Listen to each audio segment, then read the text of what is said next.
Desde que tengo memoria, el eco de una frase me ha acompañado como un murmullo constante en cada rincón de mi vida. Mis padres dijeron, nunca vas a ser tan bueno como tu hermano. Aquellas palabras cayeron sobre mí como una sentencia que no pedí, como un sello invisible que marcaba cada paso que intentaba dar. Mi nombre es Martín, tengo 17 años, y desde que era un niño aprendí a vivir a la sombra de Alejandro, el hijo ejemplar, el orgullo de la familia Velasco. Alejandro, 2 años mayor, parecía hecho a la medida de los sueños de mis padres. Alto, de sonrisa confiada, estudiante de medicina con notas impecables y una habilidad natural para caer bien a todo el mundo. Yo, en cambio, era el chico de las preguntas raras, de los cuadernos llenos de dibujos y frases sueltas, el que prefería perderse en un libro o en el sonido de la guitarra antes que competir en la eterna carrera de méritos. Pero para ellos, lo que yo hacía no contaba. O al menos, no lo suficiente. Recuerdo con claridad las cenas en la mesa grande de la casa. Mi madre servía la sopa mientras alababa los logros de Alejandro, su último examen, la felicitación del profesor, la invitación para representar al colegio en un congreso de ciencia. Cada palabra era una comparación silenciosa. Cada mirada que se posaba en mí traía el mismo mensaje, aunque nadie lo dijera en voz alta, nunca serás como él. Al principio pensaba que si me esforzaba más, si estudiaba hasta el cansancio, algún día vería en los ojos de mi padre ese brillo de orgullo que reservaba solo para mi hermano. Pasaba horas frente a los libros, intentando memorizar fórmulas que no me apasionaban. Llegué a ganar un concurso de dibujo a nivel regional, pero cuando se lo conté a mis padres, mi madre apenas sonrió y dijo, Alejandro ganó el primer lugar en biología. Felicítalo, Martín. Como si mi premio no fuera más que un pasatiempo sin valor. Mi padre, hombre de pocas palabras, reforzaba el silencio que dolía. Un silencio que hablaba de decepción, de expectativas incumplidas. Su mirada se clavaba en mí como una balanza que nunca estaba equilibrada. Me encontraba midiendo cada gesto, cada nota de mis exámenes, esperando que una vez, solo una vez, me dijera que estaba orgulloso. Pero no llegaba. Mis amigos en la escuela notaban mi lucha. Sofía, mi mejor amiga desde la infancia, a veces me encontraba dibujando en el patio y se sentaba a mi lado. Me miraba con esos ojos de un verde suave y decía, no necesitas ser como nadie, Martín. Pero por dentro, esas palabras rebotaban contra un muro de inseguridades. Porque no era solo lo que yo pensaba de mí, era el peso de las voces de mis padres que se filtraban en cada rincón de mi mente. Los días en casa eran un desfile de pequeñas humillaciones. Cuando mi hermano entraba en la sala, mi madre le preguntaba por sus proyectos mientras yo quedaba invisible. Cuando se sentaban a ver sus diplomas, yo me quedaba en la puerta, con las manos manchadas de carboncillo, deseando ser visto. A veces pensaba que mi existencia era un borrador mal hecho, una versión imperfecta de la que mis padres hubieran querido. Una noche de invierno, mientras la lluvia golpeaba las ventanas, me acerqué a mi padre para mostrarle un cuaderno lleno de bocetos. Había dibujado paisajes de nuestro pueblo, rostros de vecinos, incluso un retrato de mi madre. Él miró las páginas en silencio, luego las cerró con un gesto breve y dijo, es bonito, Martín, pero ¿has pensado en estudiar algo que te asegure un futuro? Medicina, como tu hermano, por ejemplo. Aquella frase me atravesó como un cuchillo helado. No era solo un consejo, era la confirmación de que, para ellos, mi camino no valía. Pasaron los años y la brecha se hizo más profunda. Alejandro entró a la universidad con una beca de excelencia. Hubo una fiesta en casa para celebrarlo. Los vecinos vinieron, brindaron, aplaudieron. Yo estaba en un rincón, sosteniendo un vaso de limonada, escuchando las mismas frases de admiración.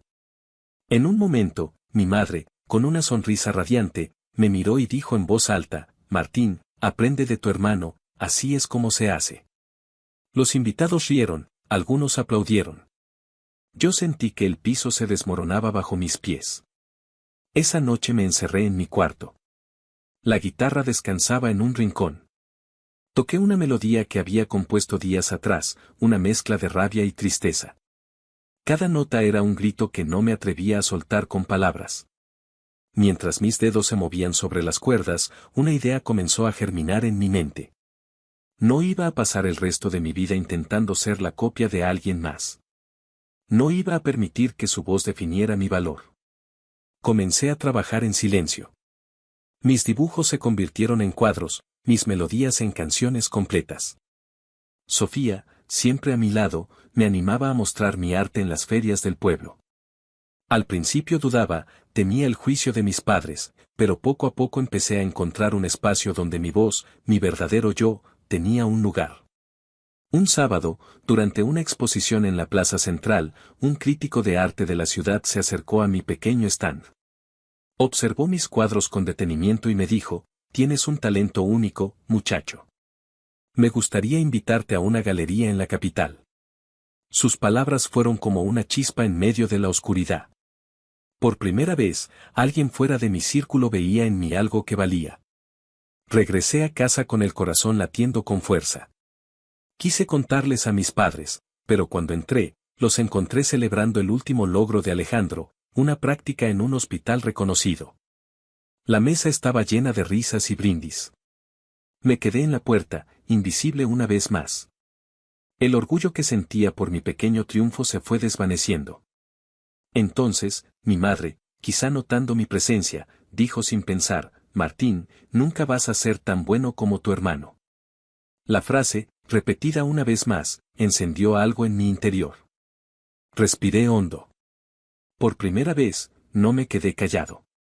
Miré a mi madre, luego a mi padre, y con una voz que temblaba pero no se quebraba, respondí: «Entonces pídele que viva mi vida por mí también». El silencio cayó sobre la sala. Alejandro me miró sorprendido. Sofía, que había venido a acompañarme, me apretó la mano. Mis padres no supieron qué decir. En ese momento, sentí que una cadena invisible se rompía. No sabía qué vendría después, si aprobación o enojo, pero algo dentro de mí cambió para siempre. Por primera vez, mi voz había encontrado un espacio. Por primera vez, dejé de ser la sombra de mi hermano para convertirme en alguien completo. Afuera, la lluvia comenzaba a amainar. Un nuevo capítulo de mi vida estaba a punto de comenzar, y esta vez, las comparaciones ya no tendrían poder sobre mí.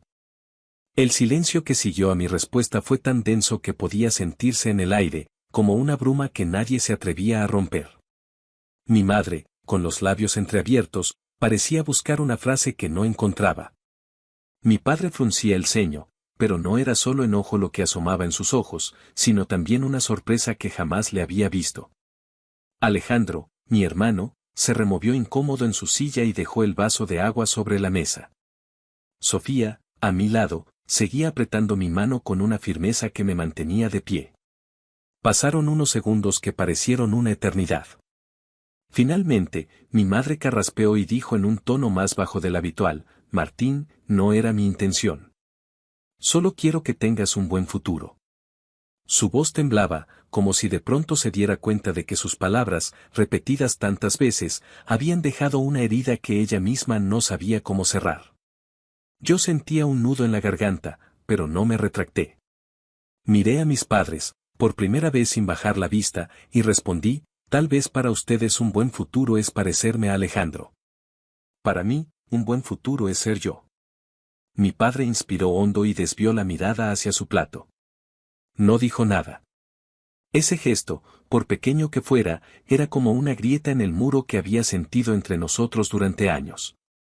Alejandro, que rara vez se inmiscuía en las conversaciones familiares, habló en voz baja: «Mamá, papá. Martín tiene razón. No todos tenemos que ser iguales. Si no lo ven, se están perdiendo de lo que él es». Mis ojos se llenaron de lágrimas, no por tristeza sino por el asombro. Era la primera vez que mi hermano me defendía de forma tan clara. Hasta ese momento, yo había creído que él disfrutaba de la posición de favorito, pero quizá él también estaba cansado de ese papel. Sofía sonrió con discreción y susurró solo para mí: «Lo lograste, Martín». Y en ese instante comprendí que mi voz, tan tiempo contenida, tenía un poder que ni siquiera yo conocía. No era gritar ni ofender, era simplemente reclamar el derecho a ser quien era. La cena continuó de manera torpe. Los aplausos y las risas de antes habían desaparecido, reemplazados por un silencio reflexivo. Terminé mi comida con el corazón latiendo rápido, sintiendo que algo se movía dentro de mi familia, aunque no podía saber si para bien o para mal. Los días siguientes fueron extraños. Mi madre se mostraba más callada de lo habitual. Me observaba cuando pasaba a mi lado, como si tratara de encontrar las palabras correctas. Mi padre se quedaba más tiempo en el trabajo y cuando regresaba, su voz sonaba menos dura. Alejandro se acercaba a mi cuarto en las noches para conversar. Me contaba sobre sus clases en la universidad y, por primera vez, me preguntaba por mis dibujos, mis canciones, mis ideas. Descubrí en él a un hermano que nunca me había permitido conocer, quizá porque el peso de ser el ejemplo perfecto también lo había mantenido prisionero. Una tarde de domingo, mientras pintaba en el patio, mi madre salió con 2 tazas de té. Se sentó en silencio a mi lado. La luz del atardecer caía sobre sus hombros y por un momento pareció más frágil, más humana de lo que yo recordaba. Martín, dijo finalmente, sé que no hemos sabido expresarnos. Queríamos lo mejor para ti, pero creo que confundimos el camino. Lo que dije aquella noche fue cruel.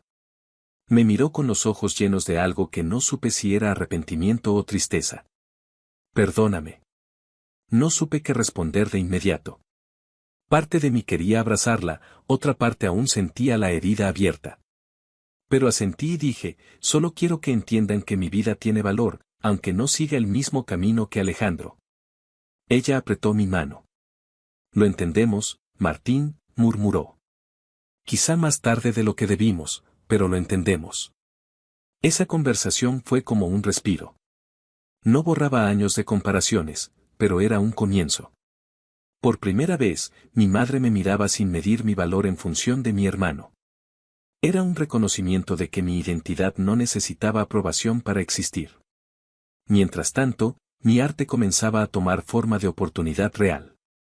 El crítico de arte que me había invitado a la galería en la capital me llamó para confirmarme un espacio en una exposición colectiva. El evento sería en un mes. Pasé días enteros preparando mis cuadros, perfeccionando cada trazo. Sofía me acompañaba en cada paso, dándome ánimos y recordándome que mi voz ya estaba encontrando su lugar. Una noche, mientras colgaba uno de mis lienzos en el taller improvisado de mi habitación, Alejandro entró sin tocar. Se quedó mirando en silencio y luego dijo, sabes, siempre admiré tu talento. Yo me encogí de hombros, sorprendido. Nunca me lo habías dicho, respondí. Él sonrió de lado, siempre pensé que ya lo sabías. Yo no puedo hacer lo que tú haces, Martín. Mientras hablaba, entendí que también él había cargado un peso.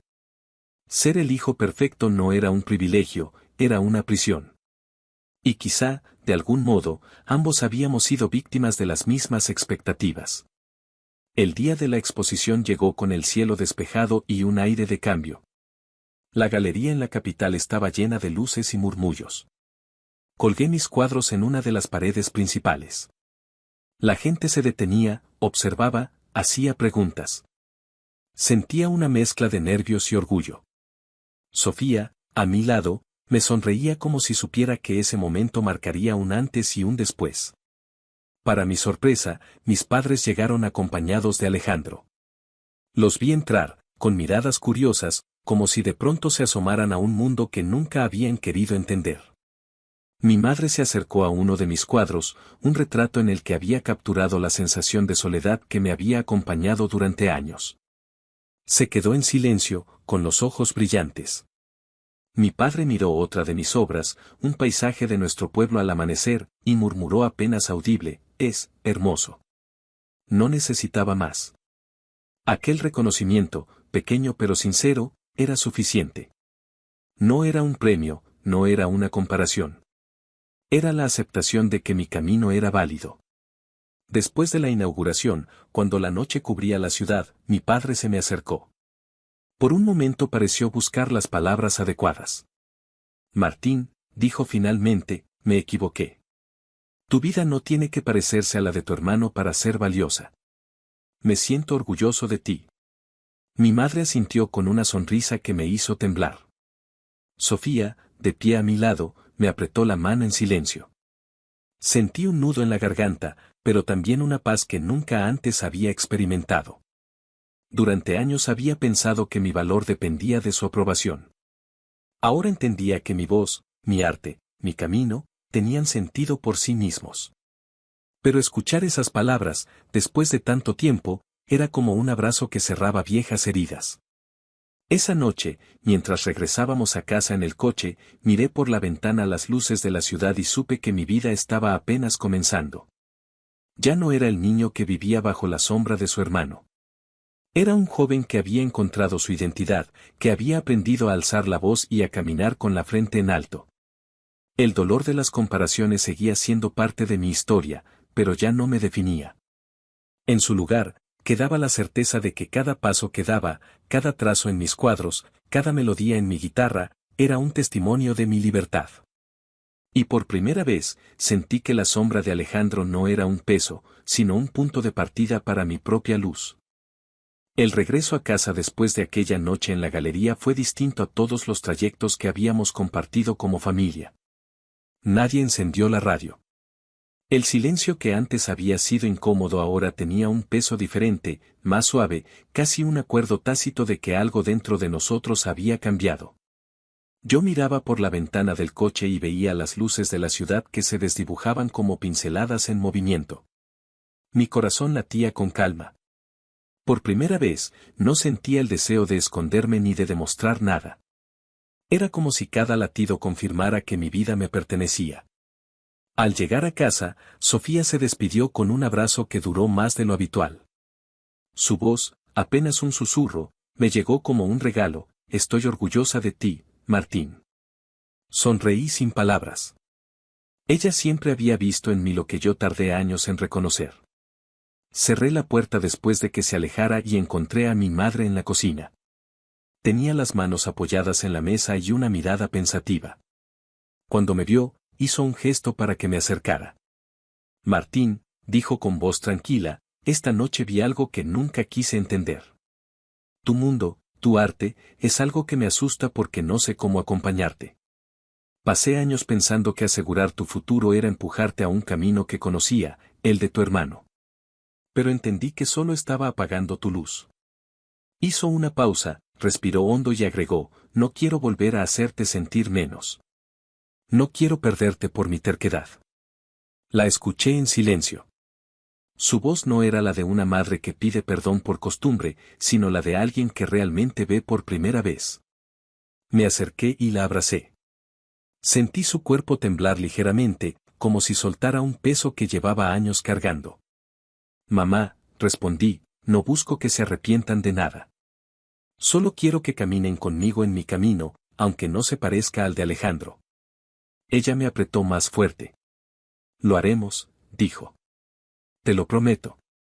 Esa noche dormí con una paz nueva. La casa, que durante años había sido un escenario de comparaciones, parecía respirar de otra manera. En mi habitación, mi guitarra descansaba a un lado, los lienzos en la pared parecían más vivos. Cerré los ojos y supe que algo en mi vida acababa de girar para siempre. Los días siguientes se llenaron de pequeños gestos que antes me habrían parecido imposibles. Mi padre empezó a asomarse a mi cuarto mientras pintaba. No decía mucho, pero se quedaba observando, a veces preguntaba el nombre de los colores o el significado de un trazo. Una tarde, se sentó en una silla y me dijo, me recuerda a los paisajes de mi infancia. Era la primera vez que compartía un recuerdo conmigo sin una crítica escondida. Aquel momento, tan simple, me hizo comprender que su manera de acercarse era diferente, más lenta, pero sincera. Alejandro también cambió. En las pocas horas que coincidíamos, hablábamos como dos hermanos que, por fin, se descubrían sin el peso de las expectativas. Me contó que en la universidad la presión de ser siempre el mejor le había hecho dudar de sí mismo más de una vez. Yo, sorprendido, le confesé que siempre había creído que para él todo era fácil. Él sonrió con melancolía, no, Martín, cada logro fue una montaña. Solo que nadie me dejó mostrar el cansancio. Nos reímos de nuestra ignorancia mutua y, en ese instante, la distancia que nos separaba desde la infancia comenzó a desvanecerse. Mientras mi familia encontraba un nuevo equilibrio, mi carrera artística empezaba a dar pasos firmes. La invitación a la galería se transformó en otras oportunidades, una pequeña muestra en un café de la capital, la propuesta de un crítico para incluirme en una exposición de jóvenes talentos. Cada vez que mi nombre aparecía en un cartel, sentía una mezcla de emoción y gratitud. No se trataba de fama, sino de la certeza de que mi voz había encontrado un lugar propio. Un sábado por la tarde, después de una jornada de pintura, Sofía llegó con su risa contagiosa y una bolsa de pan recién horneado. Se sentó en el suelo de mi taller improvisado y observó los cuadros en silencio. Luego me miró con esa mirada que siempre iba más allá de las palabras. Me prometiste que un día me cantarías algo, recordó. Tomé la guitarra y comencé a tocar una melodía que había nacido en mis noches de soledad, cuando todavía me sentía invisible. La letra hablaba de un chico que buscaba su luz en medio de las sombras. Cuando terminé, ella tenía los ojos brillantes. «Es hermosa, Martín», susurró. «¿Y tú también?», agregué sin pensar. Ella sonrió, y ese simple gesto llenó el cuarto de una calidez que no había sentido nunca. Con el tiempo, mi relación con mis padres se volvió más natural. No era perfecta, y las cicatrices de los años pasados no desaparecieron de un día para otro. Pero ya no había frases de comparación. En las comidas, las conversaciones se abrían a todos, no solo a los logros de Alejandro. Mi padre, que antes apenas hablaba, comenzó a contar historias de su juventud, de cómo también había sentido la presión de ser el mayor de su familia. Comprendí que, en cierto modo, las cadenas que yo rompí esa noche en la mesa también liberaron a mis padres de un patrón que venía de generaciones. La vida siguió su curso, pero yo la miraba con otros ojos. Cuando caminaba por las calles del pueblo, ya no sentía que debía esconder mi arte o justificar mi existencia. Los vecinos, que antes solo me conocían como el hermano de Alejandro, ahora me saludaban por mi nombre, recordando mis cuadros, mis canciones. Cada gesto, cada palabra, me confirmaba que mi identidad estaba completa, que mi valor no dependía de comparaciones. Meses después, en una nueva exposición en la capital, vi a mis padres entre el público. Esta vez no había nervios en mí, solo una serena certeza. Caminé hacia ellos después de mi presentación. Mi madre me abrazó sin decir nada, mi padre me dio una palmada en el hombro. Alejandro, con una sonrisa amplia, murmuró: «Hermano, siempre supe que tenías algo grande que mostrar». Sonreí, no por la frase en sí, sino porque ahora la escuchaba sin la sombra de la rivalidad. Era un reconocimiento entre iguales. Cuando la noche cayó y las luces de la galería se apagaron, salí a la calle con Sofía. Caminamos en silencio, las manos rozándose. El viento de la ciudad traía consigo un murmullo lejano de guitarras y voces. Miré el cielo estrellado y sentí que cada paso que había dado me había llevado a este momento, a la libertad de ser yo mismo, a la certeza de que mi vida no necesitaba validación para tener valor. Recordé la frase que había marcado mi infancia: «Nunca vas a ser tan bueno como tu hermano». Aquellas palabras que antes me herían ahora solo eran un eco distante, un recordatorio de que mi fuerza nació precisamente en el desafío de negarlas. Mi voz interior, antes silenciada, ahora era clara y firme. No necesitaba gritar, solo vivir. Sofía tomó mi mano y sonrió. «¿En qué piensas?», preguntó. «En que por fin entiendo que mi luz nunca dependió de la sombra de nadie», respondí. Ella apretó mi mano y seguimos caminando, mientras la ciudad a nuestro alrededor parecía susurrar una melodía de esperanza. Así terminó el camino de un chico que un día respondió con valentía y encontró su propia luz. No fue solo una frase la que cambió su destino, sino la decisión de alzar la voz y ser fiel a sí mismo. Porque a veces, para encontrar la libertad, basta con atreverse a decir: «Esta es mi vida, y nadie más puede vivirla por mí».